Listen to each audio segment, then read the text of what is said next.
Good evening. I would like to call this regular meeting of the Board of Education to order. The next regular meeting of the Board of Education is on Tuesday, January 13th at 7:30 p.m. I would like to start with the chair report. Thank you all for being here tonight for our last regular Board of Education meeting prior to the holidays and winter break. I would like to thank the RTM for the opportunity to speak on behalf of the Board of Education in last night's RTM State of the Town meeting. In the meeting last night, the RTM voted to not reject the DEA teacher contract. So thank you to the RTM and the Board of Finance for your support of the DEA contract. The board anticipates this new contract will help us achieve our educational priorities of attracting and retaining our teachers in a time of national teacher shortages, as well as provide new professional learning opportunities for our teachers, all of which will benefit our students. After the winter break, at our special Board of Education meeting on January 8th, Dr. Byrne will give his fiscal year 27 budget presentation. We look forward to beginning the board's budget deliberations in January. And I wish everyone a happy holiday and happy new year. Until then, thank you. So now moving on to public comment. Good evening. If you'd like to participate in public comment, please approach the podium and state your name and town of residence for the record. Please note that you'll have up to 3 minutes to comment. We have no public comment at this time. Okay, the superintendent's report, Dr. Byrne. Okay, thank you. Good evening, and thank you for joining us for the December 9th Board of Education meeting. Many thanks to all the members of the board and the community who joined the annual facilities tour this past Saturday. I'm grateful to our Director of Facilities, Kevin Monrette, and Assistant Director, Nestor Apparaccio, for leading the insightful visits to the schools. Last night, I attended the State of the Town meeting. I'd like to congratulate our very own board chair, Robin Nelson, on an excellent speech. It was quite an educational evening for me, as it was my first State of the Town meeting, and I learned quite a bit about the dedication and commitment of so many who work to keep Darien wonderful. Today, I attended the Chartwell's Mood Boost tasting event at Oxbridge. This week's Moody's was confident, and the tasting was roasted cinnamon butternut squash. The students were lined up and coming back for seconds and thirds during the tasting. Thank you to our food service director, Megan Bendish, and her team for bringing the program to our elementary schools. Be on the lookout for more Mood Boost events in the schools.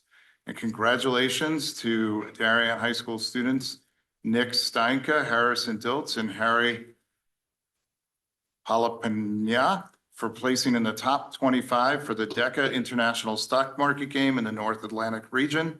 They'll be presenting their investment portfolio at the DECA International Career Development Conference and competition in April of 2026 in Atlanta, Georgia. They began with a mock portfolio of $100,000 and increased it with diversified investments to $145,459, a 38.4% increase over the 10 weeks of the competition. The Darien High School DECA Club is off to a great start this year. Our very first parent university will be this Thursday, December 11th at 2 p.m. at Middlesex Middle School.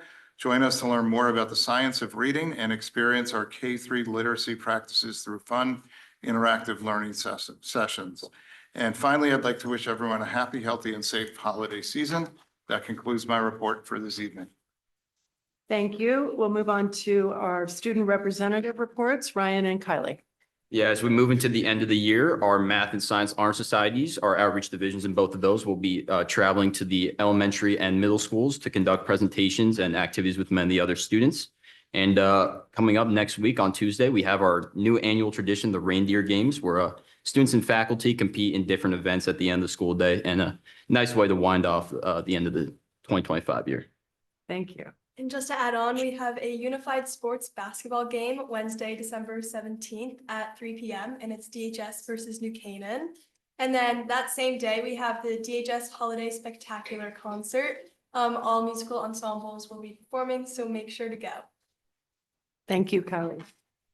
Moving on to presentations, discussions, and possible action. We are first going to start with presentation and discussion on multi-tiered system of supports, or MTSS. Dr. Fettigan. Well, if I could just jump in for a little context setting. So I know that the work on MTS has involved a lot of people over the last year and a half or so. And what we wanted tonight to be an opportunity to really define what is it that we're talking about when we say MTSS, because it is new for many. What is it that we have been working on? What are we currently working on, and where are we going next? So this is a high-level view so that we all have a common understanding and the community is understanding what we're talking about when we say MTSS. The board knows I'm not a huge fan of educational jargon and acronyms, but this is one we can't make go away. So we might as well get it down to what it really is and how it's helping kids and why it's a critically important piece of the work that so many in the district are doing. So I'll pass it off to Dr. Betty. Thank you. Good evening, everyone. As you know from one of Dr. Burns' recent community messages, he provided in the community update a broad overview and definition of what MTSS is, multi-tiered systems of support. And tonight, what we're really talking about is what I would say is the most foundational part of our work in teaching and learning. This is really the backbone of our work. It is our most strategic initiative in a public school system. And what we're going to talk about tonight is really not new. It's about kind of what I've heard the board ask a lot about. How do all of these things connect in our work? Can you make these connections in teaching and learning and assessment, professional learning, general education, special education, really crystal clear? So MTSS is really a vehicle to do this. And while this is not necessarily new work, what might be new is a little bit of how we operationalize this work and thinking about our approach. So the how might be new. The why is not new. The why is really about ensuring that every child has their strongest potential learning experience and future outcomes as a result of their time with us in Darien Public Schools. And while this is really about, I would think the biggest shift, you might have heard before acronyms that Dr. Byrne and I probably both don't really like, RTI, response to intervention. You've heard things called SRBI, scientifically research-based interventions. The big shift to MTSS is really about a whole child approach. It's about core tier 1, every child, every teacher in every classroom, and being responsive to meet every child where they are. And so because this is really about core instruction, tier 1, this really requires significant leadership in thinking about curriculum, instruction, assessment, and professional learning. And I hope tonight that you'll hear a couple of themes. One of those will be how we, through MTSS, articulate our work. So it's preschool through grade 12 continuum with regard to content, learning standards that we have for our children.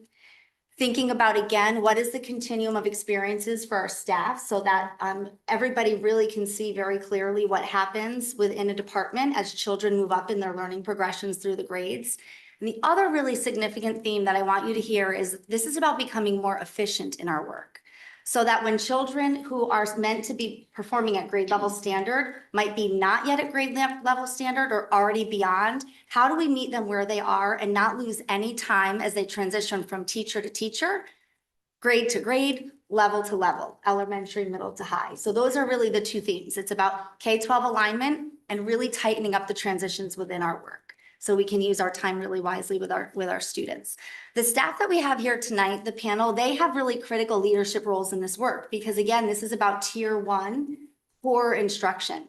So we have with us tonight Dr. Jennifer Falcone, who is our Director of Elementary Education, and her role is really to ensure that there is a consistent, coherent approach across the 5 elementary schools in tier 1, what every child is experiencing. And then Ronnie Rodier next to her is our 612 mathematics department chair, as you know. And so you can imagine the alignment between preschool and through grade 12 of their work together from a mathematics perspective. Kristen Colonies, who the board knows, is our department chair for literacy. And you'll be hearing throughout our presentations and curriculum committee meetings as we go, the connection beyond our K-3 literacy work. What does this mean for our approach to literacy as a school system? Preschool through grade 12.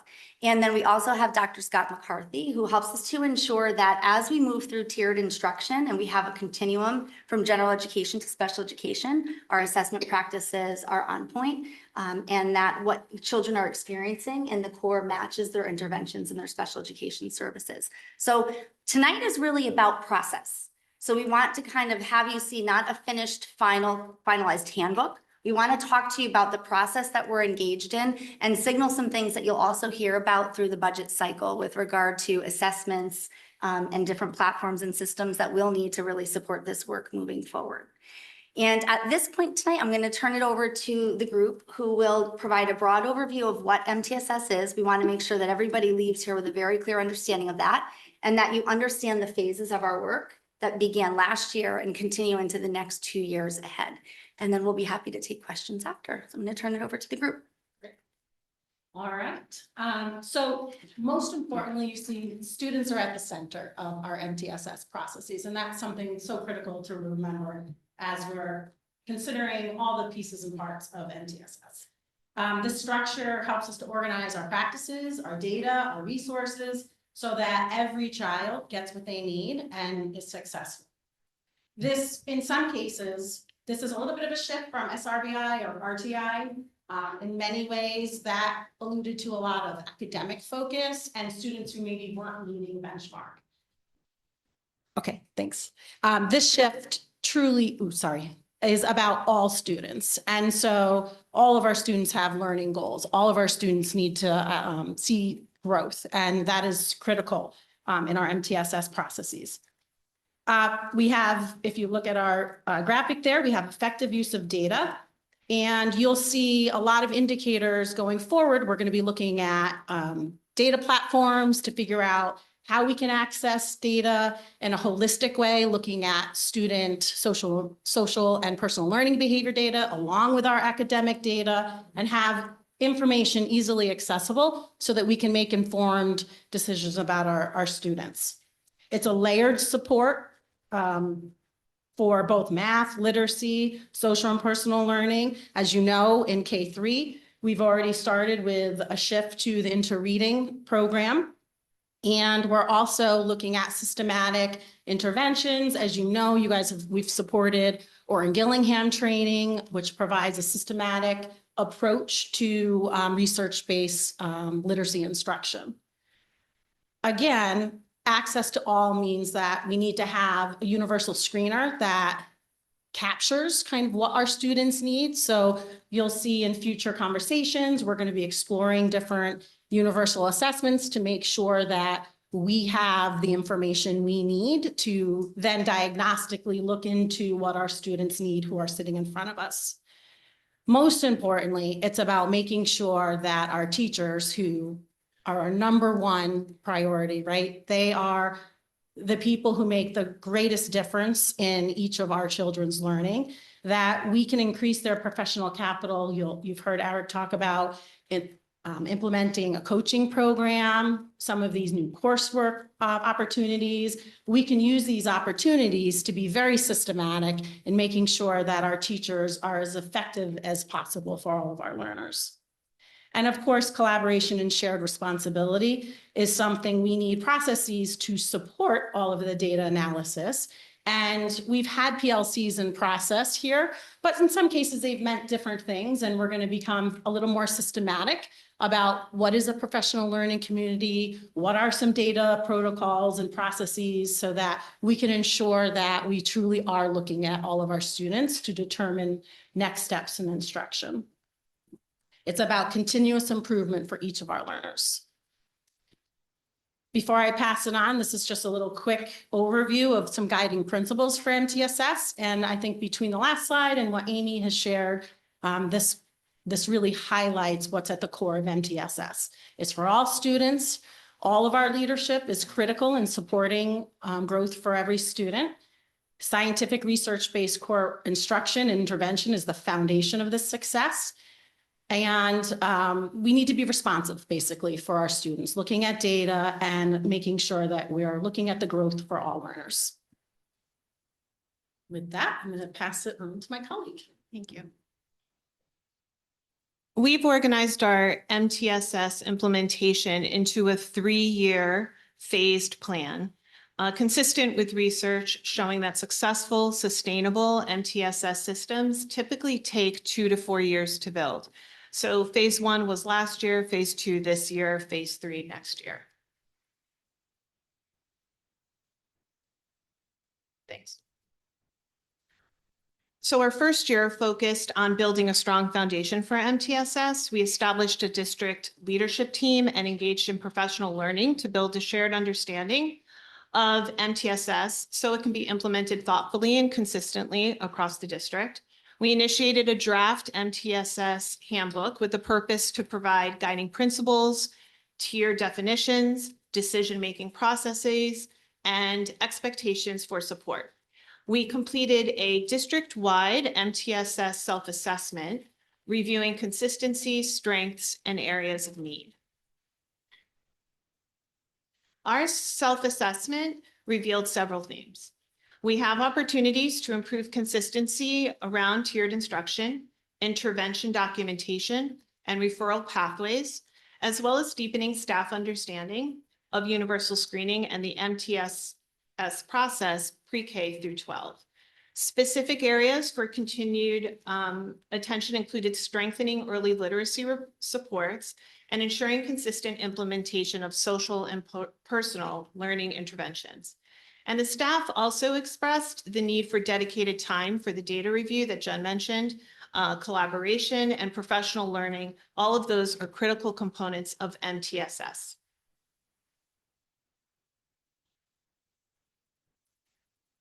So building on these findings, this year, our priorities are going to include looking for a comprehensive data platform that provide whole child data to guide referrals, progress monitoring, and instructional decisions. Organizing this data in one central place is really essential to making MTSS both efficient and effective for our students and our staff supporting them. Coherence across the district is also foundational for this work, and so continuing to refine our MTSS handbook, establishing consistent protocols K through 12, and creating whole child portfolios are steps that help create that seamless transition as students move from grade to grade and school to school. We're focusing on developing a greater understanding of MTSS as a system for all of our stakeholders. And this includes professional learning for our staff and ongoing communication with family and community members. And finally, we're examining current instructional resources, tier 1 supports and instructional strategies, as well as universal screening platforms that ensure our resources support the MTSS process.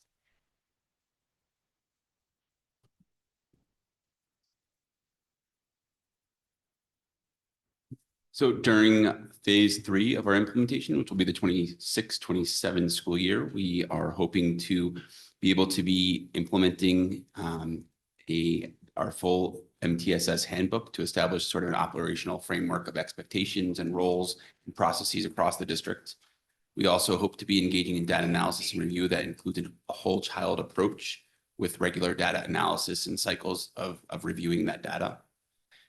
We will be providing targeted professional development at that point. So the professional learning for staff will be in building capacity of staff and ensuring that they understand and have common understanding of the MTSS principles and how they're applied in their data analysis and review. We'll be utilizing a unified data system. You've heard us talk about that numerous times over the years, that we collect and analyze data from multiple sources, and the laborious process of collecting that information, putting that into one space, and then utilizing that information in quick ways to inform our instructional practices is challenging. And so we hope to create a more efficient process for that. We will look to strengthen our family communication and partnerships by making the information that we glean from MTSS data collection more accessible to families. And as with any good committee, we hope to identify fiscal year 28 budget implications related to the staffing, professional learning, and system infrastructure.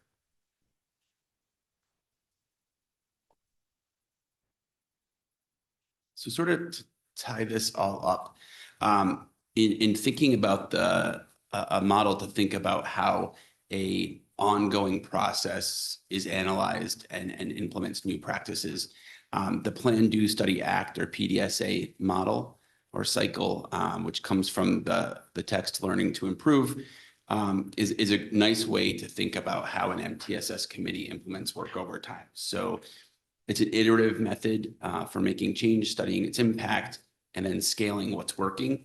And so what our MTSS committee will do is really utilize this process to determine what things we'd like to adopt, which things we need to adapt, and which things we need to abandon. And that process is again, it's iterative. So it's happening over time at both the leadership level and at the building level. All right, thank you all. One of the things that we'd like to focus on is being really transparent with the board and the community, again, about the process of our work. And so what we'd like to do is continue during Board of Education curriculum committee meetings and further board meetings to share our progress through the spring. And again, to be showing how the work of MTSS and about tier 1 core instruction connects to all areas of our work. Something that the group just did talk about before was the universal screener. And you might recall from our assessment presentation at the beginning of the year, that's the kind of assessment that we administer at the beginning of the school year to see where every child is according to the grade level standards, and then develop plans for every child based upon where they are. Are they at grade level, not yet, or already functioning well beyond? And so one of the things that we're wondering about is if the current universal screener, for example, that we use is the right one. Many times in school systems, you have lots and lots of data, but it might not be quite the information that you need. The other piece of this is you heard the panel talk about the platform that we use. We currently use a platform in the district. Again, these things aren't new. They're things that we currently have that either we need to have an improved version, so it will be pretty much cost neutral from the budget process, but I want to signal these things to you because they are critical to the work of MTSS.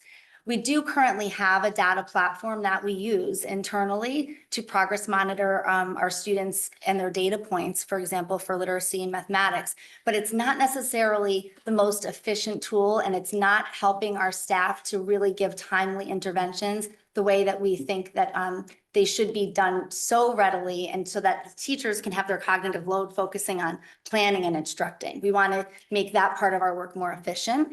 And again, to support the transitions better grade over grade. This should be a continuum of student experience from a student's perspective, a parent's perspective, and a teacher's perspective as they inherit students from the prior grade level. So those are some of the things that you'll hear a little bit more about during the budget cycle. And we do look forward to in the spring sharing more about our progress, where we are with the MTSS handbook. You can expect, as can the entire community, that the MTSS handbook part of that will be for our staff as an internal mechanism for example, what's the entrance criteria for MTSS. I think Mr. Grambling, last year you asked a question about how long students are sitting in tiers and thinking about the efficiency of that. How do we know that an intervention that we're applying is the right one? We're not losing time and being really efficient in kind of that cost benefit analysis and when we're working with our students. So that's all part of this work looking forward. And Shirley and I have also talked about, sharing with not only this staff, but our assistant principals who do a tremendous amount of work at the elementary level, particularly with MTSS, some case studies where we could de-identify student information and really bring you through what this looks like when we look at data and how interventions are assigned and then monitored, which I think would be really instructive for the board to see. A really concrete example. So, And Amy, I just want to build on, so you're talking about the universal screener, but there's a full assessment inventory. yes. So looking at the range of assessments that we administer to children and really asking the critical questions. One, are these the right assessments? And if they are, figuring out if we are using them correctly and if the data is easily accessible and usable by teachers and it's impacting kids. Are there too few assessments? Are there too many assessments? And looking at across the timing, it's really taking a really careful, close look at all of those assessments that we're using, some of which are required and mandated by the state of Connecticut. And to what degree is the data from those helpful to us? To what degree is it not helpful to us for all of the assessments so that we can either resequence, rejigger, replace something with something that's more productive. And then I really like hearing about the transparency piece because our existing universal screener has a lot of limitations. And one of those limitations is that parents don't get the results because it's almost incomprehensible.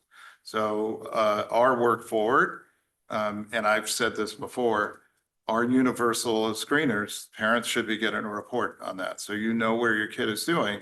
when we do those assessments at the differing points in the school year. Mhm. So I think that that assessment inventory is so critically important. Agreed, agreed. So we do look forward to sharing that assessment information more readily with parents. And that will help parents solve the question of how can I help at home, right? Which is often asked. So it is all very exciting work that's on the horizon for us. And we appreciate the board's interest and support in this part of our work. Thank you. Thank you all. This is really, really important work, and I'm excited to see that the phased kind of plan for implementation is, I think this is probably the first time that we've actually seen how that plan is planning to be implemented. So just before we open it up to discussion, I just have a couple questions. One, I think SRBI typically, in my experience, I think was more focused on elementary, or at least that was where we probably most often talked about it. Is how would this MTSS framework, since it's supposed to be K through 12, be used, for instance, at the high school level, where kids are going throughout classes and there's no one single person who sees the overall view of that student? So that's one question. And then who would be the contact person to initiate? They should go into a tier 1 or whatever service. That's one question. And then the other question has to do more with the budget and the data platform, because I see phase 2, you're exploring data platforms, phase 3, you're implementing. So in order to implement, which I believe is the fiscal 27 budget dollars, or would we anticipate having some kind of a placeholder for whatever the cost would be? So that's just a couple of questions. Both good questions. So SRBI is not only an elementary initiative. The big shift, again, is from SRBI to MTSS is thinking about whole child. So we'll be talking a lot about not only the academics piece, but also executive functioning, right? And behaviors for learning, and the social and personal learning piece. For example, how do students regulate and sustain attention to a task, right? And how do we bring those things together with content standards that we are exploring at each grade level and in different content areas? So it is true that MTSS is work that's systemic, and it is, as I mentioned before, preschool through grade 12. And when you think about core tier 1, that's really ensuring that every child is having a solid curricular experience, best instructional strategies, strong assessment practices, teachers with targeted professional learning in every first grade classroom, in every 6th grade English classroom. That's, every 9th grade US history classroom. That's about core. Every child gets that. As far as applying interventions, you're correct. We have different models and different staffing models at the elementary level. We have interventionists that will support, literacy, mathematics instruction. The idea, again, is that you're providing those interventions in a very timely way, just right interventions and just right time for kids so that you can reduce the need for those later on. At the secondary level, we do also have interventionists at the middle school. At the high school level, it looks a little bit different because classes are leveled a little bit differently. And you might find that there are other staff members that also provide different types of supports. We have co-taught classes. Shirley can also intervene here. And we have a school counseling department. So the supports just look a little bit different. I will say that I think our work across the district is really about helping our staff get a solid understanding of, again, is what is MTSS and what is everyone's role in it.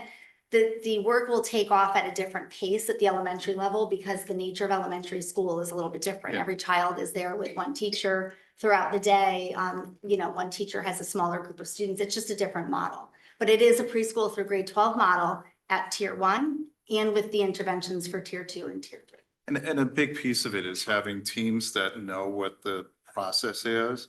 And so if a child, no matter what grade, so you can have a child that is struggling with something at 11th grade, the teachers can go to the MTSS team and problem solve and think about what are the needs of that child and pull all the data that they need. So that the data at the high school is going to look different than the data at the elementary school. You're not going to be looking at the universal screener because those typically aren't done. But what you'll also see generally at the secondary level is focused areas of need. So you may see that a child is struggling more with writing or with executive functioning type pieces or mathematics. And so the team can really set up a plan for interventions, a plan for monitoring how that's going and coming back together in a pretty short period of time to see what's working and if some other intervention is necessary. part of that work of building that structure and the process and the reason why you want a handbook is so we get everybody understanding what it is that we're doing here, and we're all rowing in the same direction on the boat. So we're not in that shell flipping over in the Norwalk River, because everybody really understands what each other has their role in the process. And the role of a school counselor is a little bit different at the secondary level to kind of pull things together. The other thing I would say is an important nexus to realize here is the PLC. So the work that's happening in multi-tiered systems of support and looking at student data and how children are performing, teachers also meet in PLCs or professional learning communities, and they're looking there at data points and talking about instructional practices, what's proven effective with individual or certain groups of students, and sharing in those practices, and then coming back, to say, how are we going to know if our students have mastered this, and how are we going to know if they haven't, and what are we going to do if they haven't? What are we also going to do for the kids that need to move beyond? So the connection between our PLC work and MTSS is also something that exists at the elementary, middle, and high school. And a which is really important to important realize. piece of this is if you've got the MTSS structure set up and you're following the processes, you can intervene and help a child progress to the point of where they don't need that extra service and prevent someone from ending up having to get a higher level of special education services because you've caught them early enough. You rapidly address that issue. You've looked at the data, and if it's not working, you've shifted focus so that you can try and meet those needs before they end up having to be classified. So if you get it all right and you follow the process, it does have an impact. And Dr. Burke, let me just add to that. And I would just add to that, I think because it's not limited to the content areas, as Amy and the team has pointed out, it might be a student that is getting MTSS intervention because of absenteeism. It might be a student who's having some emotional dysregulation that might have to be looked at. So it's not limited to the content areas. It's also looking, as Scott said, and as the team members have said, to the whole child. And that we're looking at factors that might impact success in general education for pre-referral and intervention prior to a formal referral. So psychologists might be involved, social workers may be involved, school counselors might be involved on the secondary level. So there'll be teams that are designated and structures to support that intervention prior to referral. Thank you. Also asked a question about the data platform and the budget and timeline of fiscal year 27 and 28. So as I mentioned, we do currently have a data platform that has been in the budget book since before Dr. Byrne was here. I was here. You were, I'm sure, here, Shirley, when that was brought on, RTI Studio. And that is something that is currently in our budget. And what we're doing now is exploring a variety of data platforms and really looking at how they would operationalize and support the work that we're doing. And we're asking to see really practically, I want to know who's using these, what are the outputs, how does this look practically from a teacher's point of view, parent perspective, how can we look at big district data here? And we've probably looked at, I don't know, 8 or 9 platforms at this point. We have a process we're funneling down to the top 3, and we'll have a larger group so that we can ensure different stakeholder perspective and looking at those. And during the budget process, we will bring forward, where we think we're going to land with that. It will be either equal or a cost savings, actually. And it will be a product that serves our needs better. A critically important part of our budget development process is we don't just add and layer on top. At the same time that if we're looking to add something, we're looking at what that's replacing and removing things that are not necessary and that we shouldn't be hanging on to. There's no such thing as a legacy software product or a legacy tech program. If it's not functioning in the way that we need it to for our kids, it's going to go. And so you'll see that. We analyze the data on all the different applications that our kids are using in the elementary schools. And there are some that we are discontinuing and you won't see coming forward in the budget for next year. And we're approaching this across every responsibility center. So when you see the budget out of my office, I took a careful look at the memberships, and there are memberships that are just not applicable to the way I do this job. And so those memberships have disappeared and won't be included in the budget going forward. And that we're looking at across every single area, which is why you will see a fiscally responsible budget proposal that comes forth on January 8th. Great. Are there board questions? Katie. Thank you. A couple of questions. I wanted to start back at a couple of things that came out of the phase one, specifically regarding the self-assessment revelations.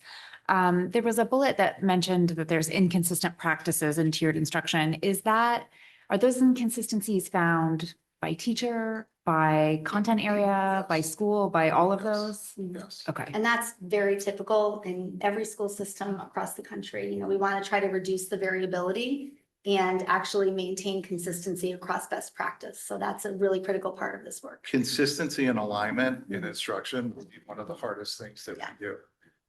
What we don't want to be happening, because we know that every room will be different, even if it's the same topic, because every child is different that's sitting in the room.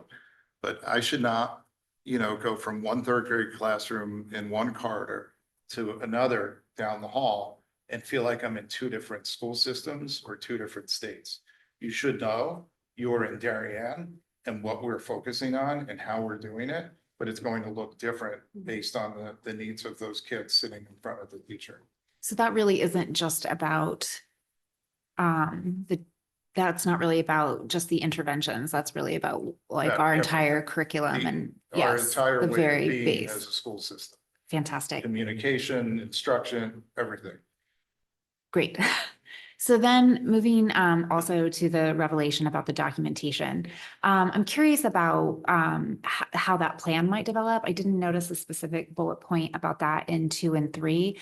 And I don't know if maybe the wording changed, if that's included in part of the data systems. And then I also wanted to know how this will roll into the special education documentation. This is something that we had talked about in the past about changing, about, multiple components, which include consistency, which include who has access to it and how does that communication piece. So I'm just curious about where that shows up in phase 2 and 3, and then how that also rolls from MTSS into SESS.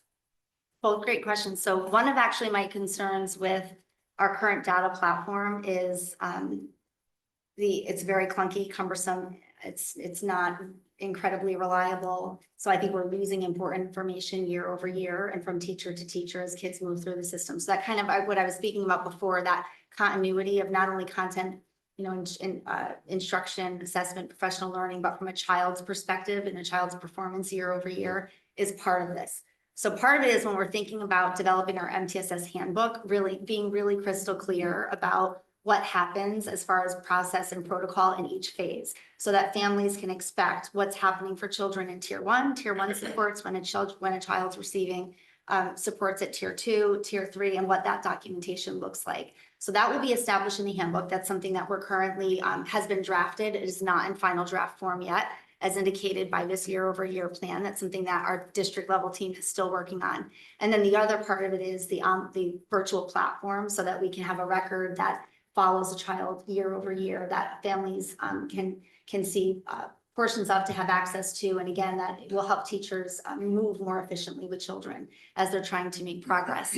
And then, of course, part of why Dr. McCarthy is sitting on this panel is to ensure that there's a really smooth continuum of tier 1 all the way through the different tiered interventions through special education for those students who require those services. And I'm sure Shirley might want to respond to that. Well, piece of what documentation. we're working toward with the data platform is a data platform that will enable us to tell the story of a child through the different tiers. So that if we do end up needing to classify a student, we understand where things worked, what didn't work, and what the best course of action could be for them when we develop that IEP and set those goals. Mm-hmm. And that's, it's a tall order, but that's why the process of selecting the data platform will be really helpful.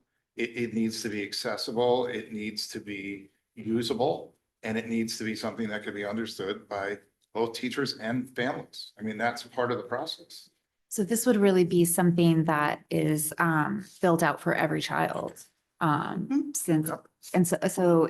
how will that will be more robust than what we currently see in Aspen in terms of? Well, Aspen's still always going to exist. Right. It's the data that we use for the instructional side of things. Aspen is a portal for families to understand where kids are at a certain level. This is much more granular and much more detailed, so you can see the assessments at different points in a child's second grade year. You may see that in Aspen, but it's not going to be able to be manipulated and looked at and used in a way that informs instruction. And then this will include everything, right? Not just the final semester grades or the. Correct. The larger assessment calendar that Dr. Byrne was speaking about before, and that larger portfolio of assessments. Great. Thank And you. Katie, if I could just add to that, Yeah. it's probably too granular an answer, but I'll do it anyway, okay? So if we're looking at look at tiered intervention first, because tier one in classroom, tier two, and what the tools that they're using right now, Aimsweb, let's just say the data we get from Aimsweb. How helpful is that in terms of, as a special educator, I'm looking at it and saying, I need to look at vocabulary, comprehension, the different areas. What are the pieces that go into that? And what are the elements that child is not succeeding? Why is it yellow instead of green? Why is it red instead of green? So whatever tool and whatever benchmarks we're using and assessments we're using should be friendly. So I should be able to go in and see some of the criteria of those components, what led to it, where the weakness in comprehension was and why they were fine in vocabulary. So the tools should be able to be informative to whether you're a general education teacher or a special education teacher. Most importantly, the goals that you write for those tiered interventions should have some meaning also. And again, that's that nexus between general ed and special ed. So if I'm writing a goal on phonics, I should be able to see where the child's supposed to be, how many weeks they're going to be working on that, and what the result is. And that would inform me if I'm looking at, let's say there is a referral because tier one happened, tier two happened, tier three happened, and they're still concerned. So I already see data to support what was done, what worked or didn't work, and where the child is. When it does become if the child is found eligible after all the tiered intervention, after a robust MTSS experience, we still see that. What's next is the progress monitoring, your question, in special education. And luckily, there's something built into Connecticut SEDS, and I'll take the opportunity to mention OG right now, since we're looking at progress monitoring, and since the board has been very supportive of that and continues in our academy. There'll be the same monitoring tools for students. So let's say it'll be Dibbles, the PAST, or RANRED, or the Gallistel Ellis. There'll be tools that are used for those students based on what their needs are, and that will use progress monitoring. So there'll be consistent assessments across all schools for all students that will be able to do progress monitoring.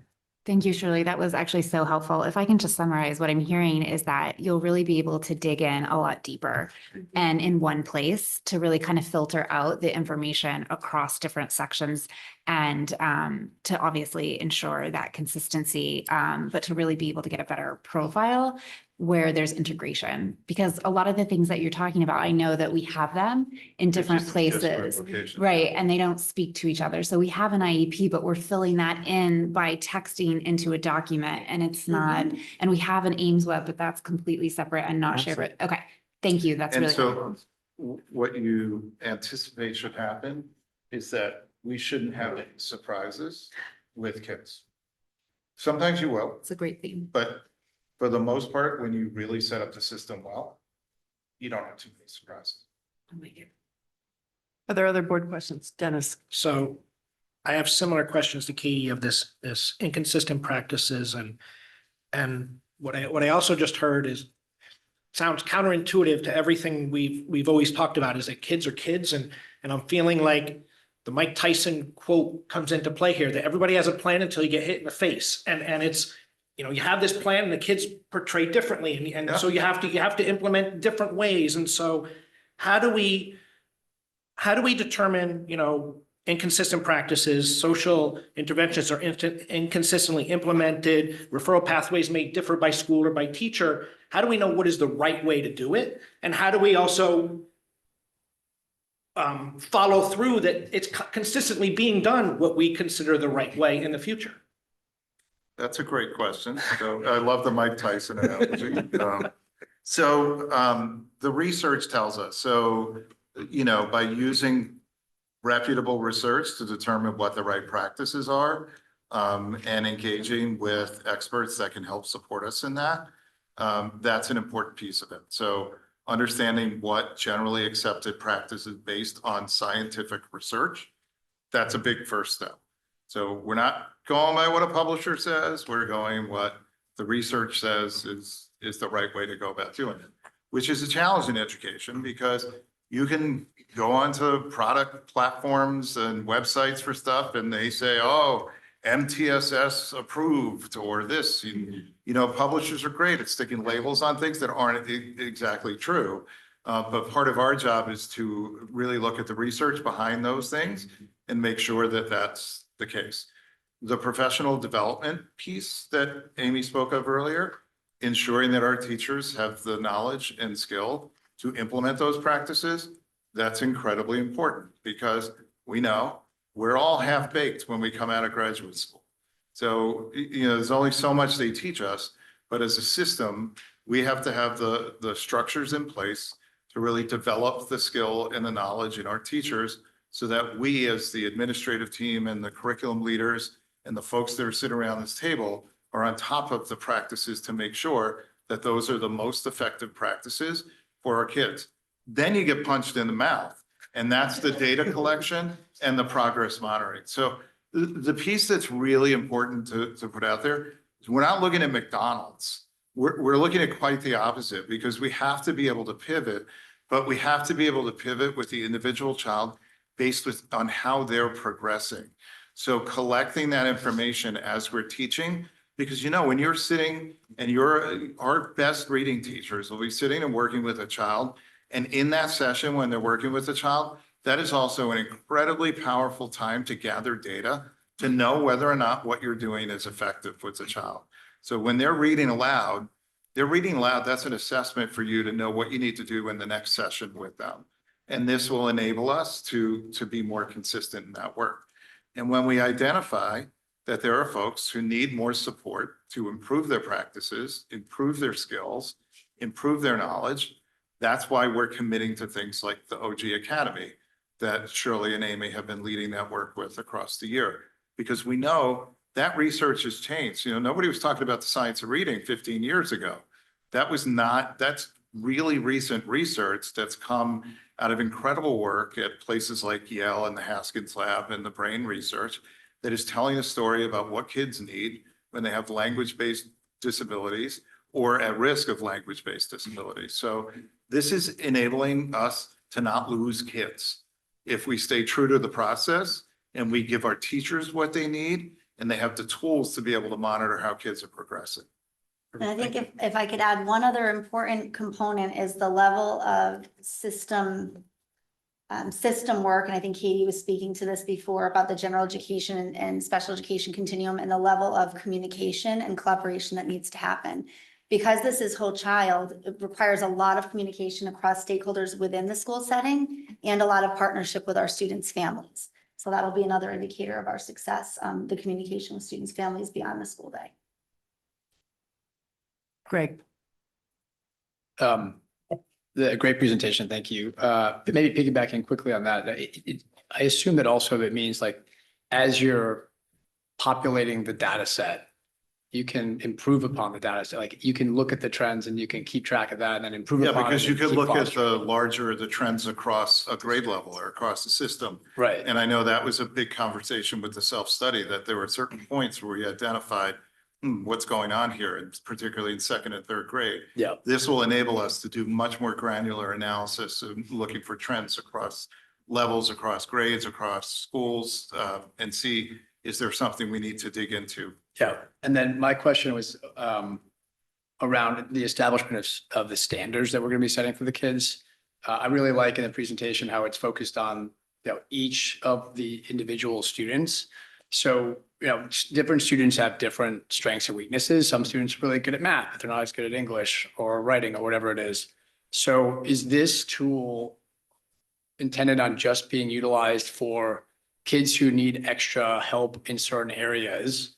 Or is it also going to be used to identify this kid is absolutely killing it in math or whatever it is? We should be pushing on that button to go forward. And then when you think about the development of those standards, is there like a minimum threshold that you have to be at no matter what? And then there's like, I don't know, other higher tiers. Yeah, So it's I'm a- thinking about like both, obviously it's important to be able to help the kids who are not doing as well, but Mhm. what about those kids who are like on board? Yep. Yeah, Because it's a it's too easy. really important takeaway, and I'm glad that you're resurfacing this. This is about all children. So we do have grade level standards that are really clear, but those are, I would say, the floor and not the ceiling. There are many students in Darien Public Schools that are achieving at those standards and well beyond.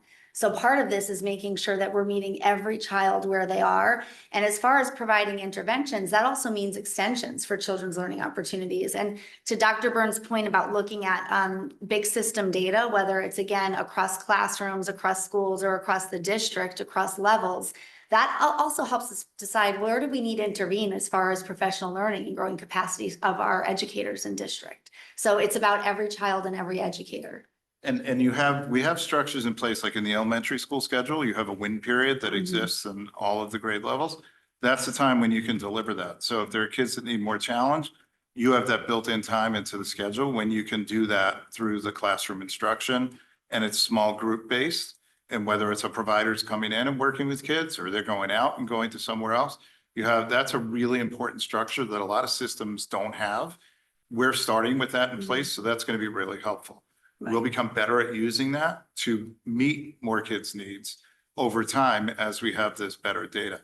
And we also, which I think is a huge plus as a system, the levels that we have for kids to advance from literally from middle school on, you don't really find middle schools that have as many options for kids for advanced coursework as we do here in Darien. And that runs right through the high school system. So from 6 to 12, you have the ability to advance and take higher level courses, which is a really good way to have options for kids that need that further challenge. That makes a lot of sense. I'm always curious when I see kids going away to private school, away from our public school, because I think that we have the ability to send them to just as good places. And to that point, like for me, like success is different for every single kid. And it's really a matter of figuring out like how do we optimize what their version of success is and get the most out of their skill sets. And the last thing I would say is this is really about a strengths-based model, right? So it's not just what can a child not do, but what can they? And then figuring out how to translate that to where they're having point of difficulty. And this group will say, right, who else needs to be at the table? And I'll say this person, this person. It is not just people who are talking about literacy and mathematics.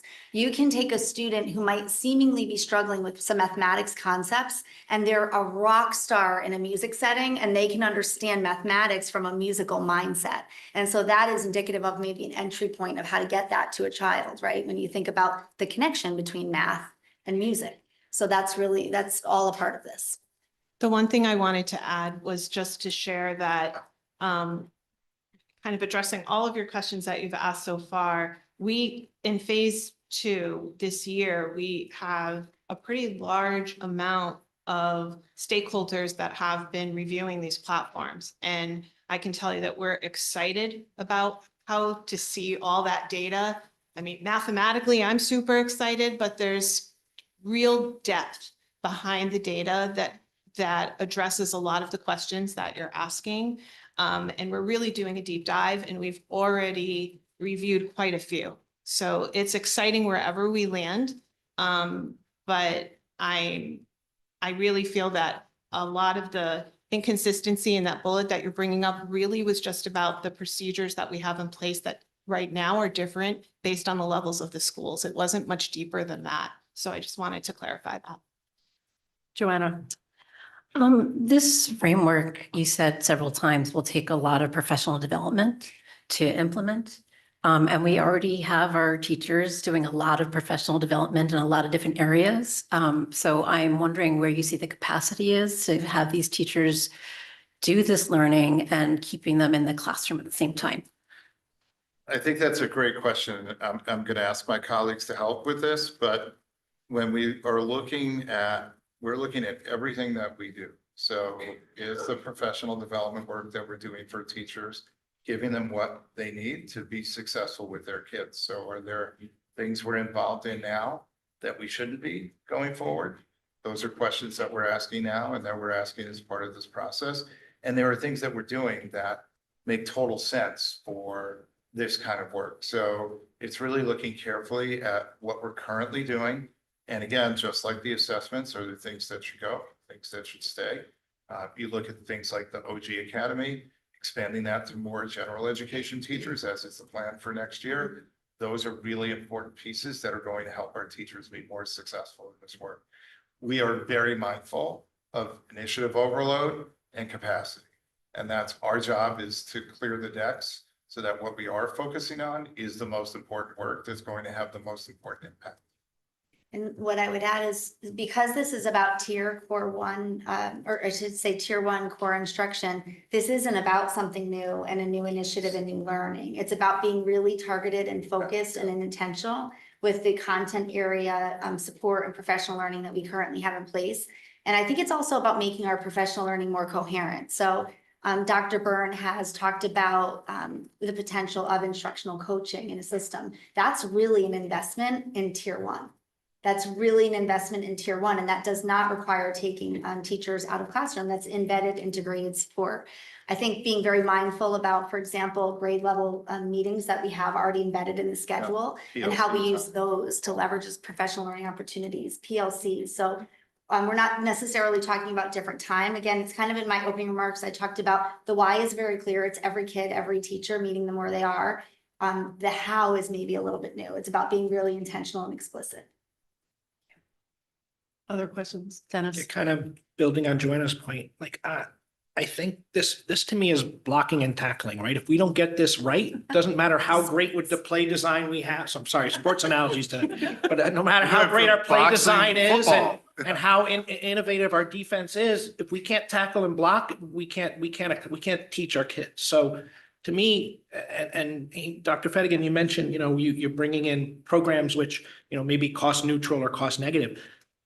I actually don't care if you guys have something which is additive to the budget, bring it to us and let's get things done and make them. I don't think this should be about cost savings and doing things on the cheap. I think we need to make sure we do this right and do it and to Greg's and make excellence happen out of this. I'm really, as the general education person in the room, I am delighted to hear you say that. And I would say this is really about investment in the core, right? And when you think about a medical model, thinking about investing in the core and what's, good and healthy and what all kids should have, right? Everyone getting their vitamins exactly as they should. That's the most important. So we will be really fiscally responsible, but we will, I appreciate that. And with Dr. Byrne's guidance and direction, we'll make sure that we're clear. We indicated that there might be some things down the road in FY28, but it is important to us to find efficiency, not only in cost savings measures, but in how we do our work. I think that strengthens our outcomes. So we'll keep both of those things in mind. We also just attended the National 2-Day Summit. I know we both are thinking the same thing. So we just want to add on that the number one theme in our 16 hours of training was that the districts that were super successful with MTSS across the nation prioritized it. And it was prioritized in our PLC work. It was prioritized in each building. It was prioritized from every leader. We were all one because, as you said, it was so important and it drives everything else. So they agree. Thank you for that. I love hearing that because it seems to me that this is the thing that touches everyone. Like truly it does. In the middle, above and beyond. I did want to ask, Eric, you had mentioned during the discussion about how this looks a little different at the high school, how teachers will be able to go to the MTSS team for a struggling student. What is happening right now? I have to ask for a lifeline here. We have intervention. We have interventions in place at the high school. It just looks different than at the elementary school. And that's where the inconsistency looks like. We do have, we have an academic learning center for students to attend. We have a writing center. We have a math connections room. We have labs for almost every content course that are available. We have team talk classes. We have co-talk classes. We have a reading and functioning, right, executive functioning class. So I think it just looks different because it's within a classroom setting and typically content driven, but not all of it is content driven. I mean, there's certainly resource rooms for MTSS. So It looks different than what it might look at the middle school where we have an actual math intervention or English intervention separate setting, but we wouldn't have necessarily a team talk class or a lab class. So it just appears different. And Ronnie, the counselors play a huge role. A in that huge part as role, well, a right? huge role. Yeah, Absolutely. so I appreciate that. And it's always great to highlight the great number of resources we have because they are robust.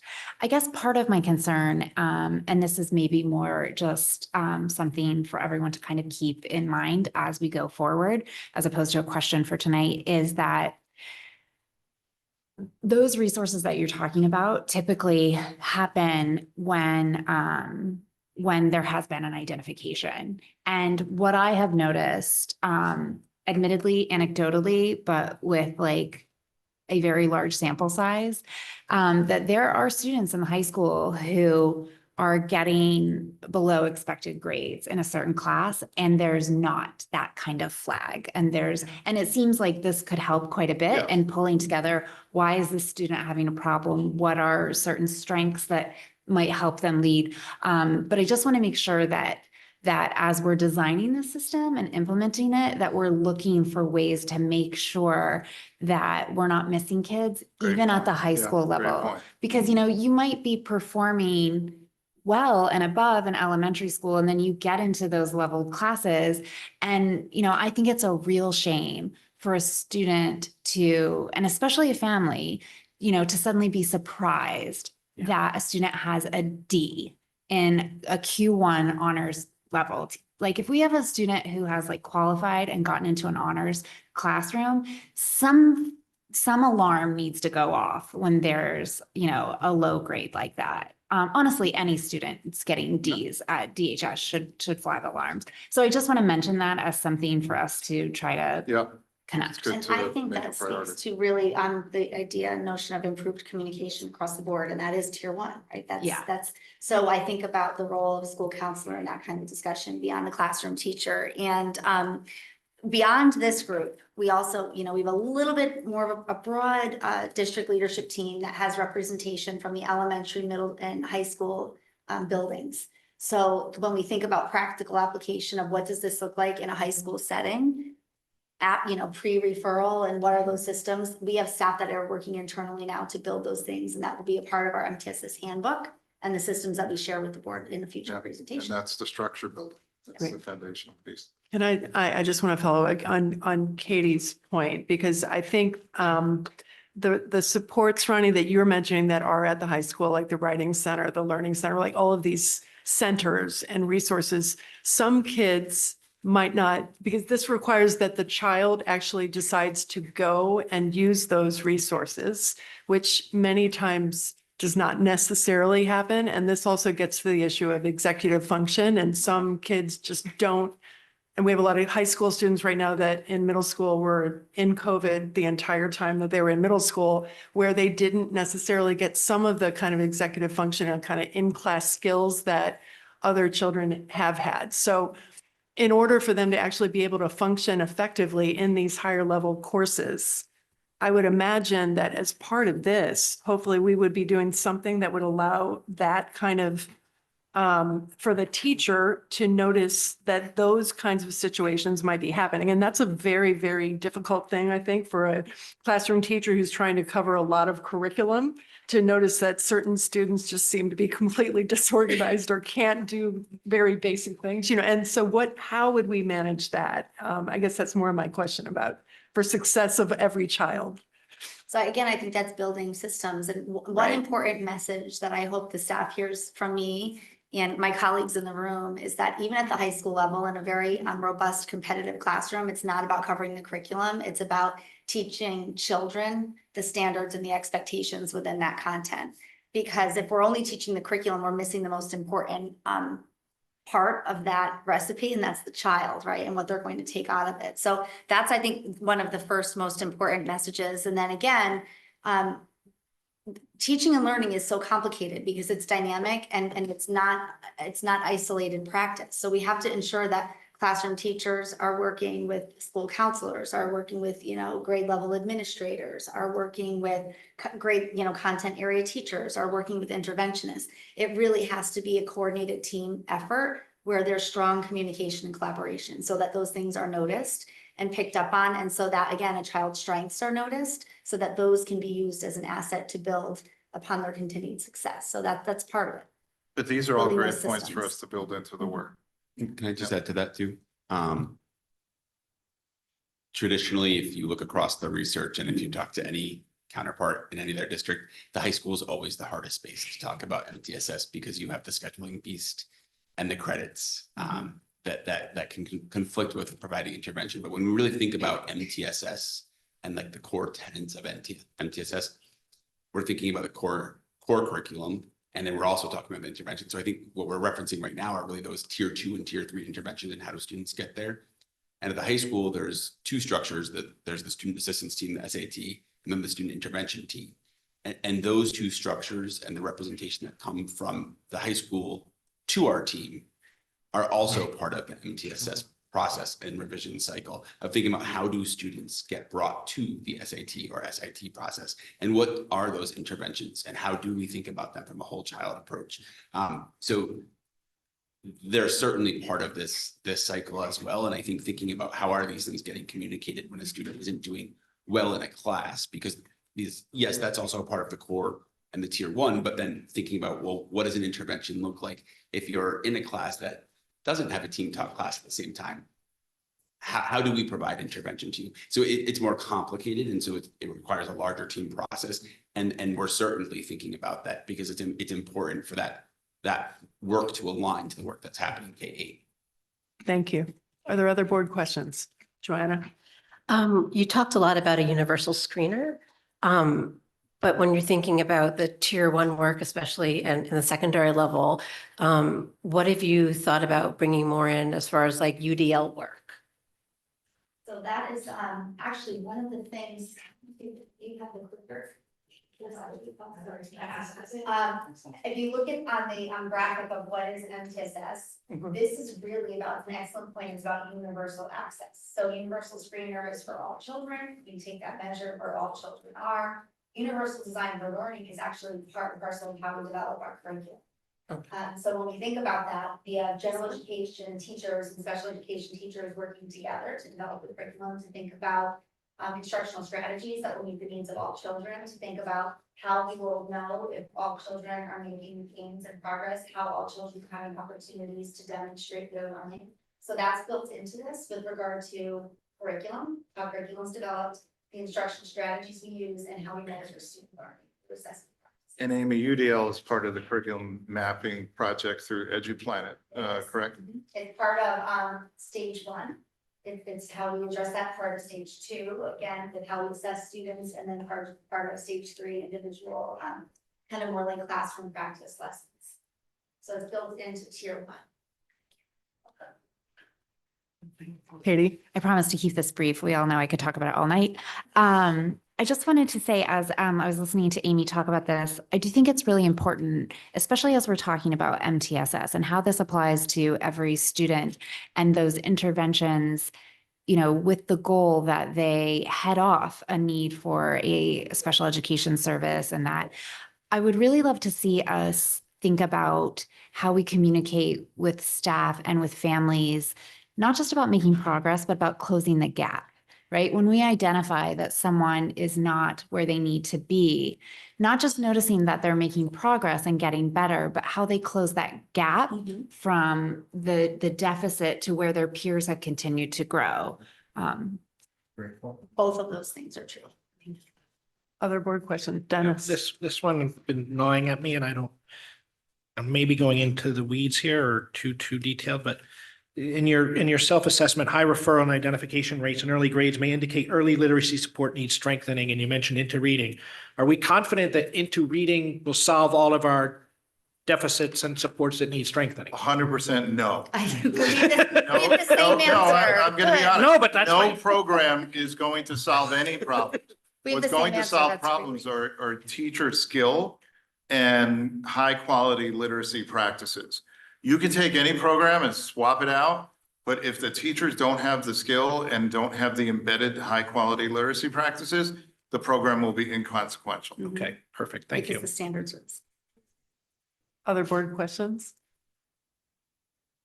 Okay, thank you very much. I think this is a really great kind of implementation and plan for us. So we're excited to hear more and learn more about it as it goes on. I want to thank you for being here today and some of the work that you are still having to do. Thank you all very Thank much. you. Thank you. And they may sneak out. They might be interested in staying for the policy, but they may also want to go home. Thank you. So we'll move on to the first reading and discussion on, do I need to read all of these? We're going to read a first reading and discussion on proposed Board of Education policies, which are policy 4250, 4275, 4450, 5010, 5125, 5200, 5300, 1300, or 1300, 411, 5710, and policy 1400. March. So as the policy committee discussed, the first several policies are just legal updates. And so we look at Shipman and Goodwin's model policies, we see what they've updated recently, and we make those updates mostly because of change in the law, although as lawyers, they'd like to tweak words in addition to that. The only one that is not based on a model policy is the sign policy. And I think that Dr. Byrne requested that work from Shipman and Goodwin, so you might want to speak to And that. that was really to codify what existing practices are, because we had earlier in the school year with all the back to school things happening in town, a number of questions about different organizations and companies putting signs on the school property. And the practice that's been in place for a long time in the district is that the only signs that go up on the property are school signs. So it could be school clubs or school organizations, but this way my recommendation, and certainly the board could say no thanks, but my recommendation would be to back that up with a policy so that it's consistently applied.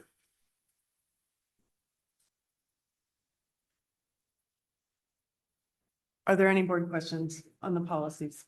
Sarah? So just, it's not a huge question, but the signs along the oval and the stadium that are, I mean, technically those are advertising. There's a policy around that with. Yes, no, I yeah. understand, but I'm just curious, the policy regarding signs and bulls, flags and advertising on school property, is that in conflict at all, or? We can clarify that. I did ask that of the Right. attorneys and made them aware that we do have that Right. practice in place, but we'll confirm that before the second reading. Okay, thank you. Are there other questions on the policies and the revisions that are proposed? Okay, seeing none, we will move on to the consent agenda. In terms of, may I have a motion to, wait a minute, I always get this mixed up. First of all, in terms of the consent agenda items, we have approval of minutes, possible action on proposed budget transfer, board committee reports, and personnel report. So you do a motion. May I have a motion to discuss the consent agenda? To approve the consent agenda. May I have a motion, Dennis, seconded by Sarah. Are there any items that anyone would like to discuss? I would like to have just on the possible action of a proposed budget transfer, just to give a little information on that. Sure. So the transfer that has been and the last few finance committee reports, it's a transfer coming from additional turnover savings accrued from the 34 teachers who left the district and were replaced by less expensive teachers. So we currently have $74,619 of excess turnover savings in the budget. And we're recommending that from that, we take the $47,288 for the security audit. The placeholder for the last few meetings that we discussed and had was $50,000. So the winning bid came in a little lower at $47,288. Thank you. Are there other questions at all on the consent agenda items? Okay, may I have a motion to approve the consent? Vote, you have a motion. May I have a motion to vote? Yes, we just vote. All in favor? Yeah. That is unanimous. Thank you. Yes. On Right. the, sorry to go back to the policy. Are we gonna have a chance in the future to ask more questions on some of these policies or? It's a second reading. There is There's a a second reading. Okay, This is just the making, yeah, first just making reading. sure. Okay.